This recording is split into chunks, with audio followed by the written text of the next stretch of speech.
Kementerian Agama mengusulkan biaya penyelenggaraan ibadah haji 1444 Hijriah atau tahun 2023 sebesar 98,8 juta rupiah untuk per calon jemaah.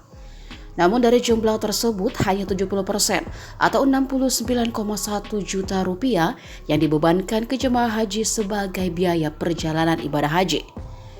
Sedangkan 30% sisanya ditanggung atau disubsidi melalui dana nilai manfaat sebesar 29,7 juta rupiah.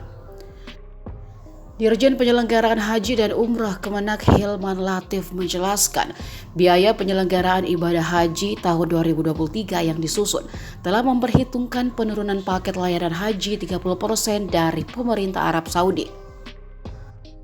Menurut Hilman, paket layanan haji tahun 2022 sebesar 5.656 rial Arab Saudi. Sedangkan tahun ini Kemenak berhasil menegosiasi hingga menjadi 4.632 rial Arab Saudi, turun sekitar 1.024 rial Arab Saudi atau 30%. Paket layanan haji yang diturunkan pemerintah Arab Saudi meliputi layanan dari 8 sampai 13 Zulhijjah di Arafah, Musdalifah dan Mina atau yang biasa disebut juga dengan Ar-Muzna atau Masyair. Ia memastikan pemerintah sudah melakukan penyesuaian harga sesuai yang ditetapkan Saudi. Meski demikian, pihaknya tetap mempertahankan kualitas layanan bagi jemaah di Masyair.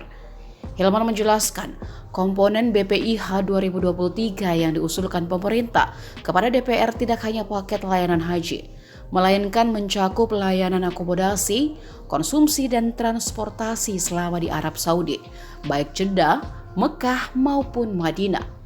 Selain itu, dalam penyusunan BPIH juga memperhatikan komponen kurs dolar dan kurs rial.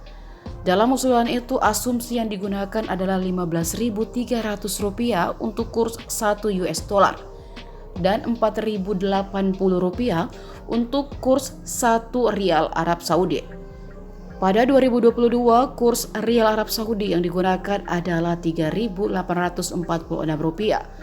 Untuk kurs US dollar tahun 2022 adalah Rp14.425.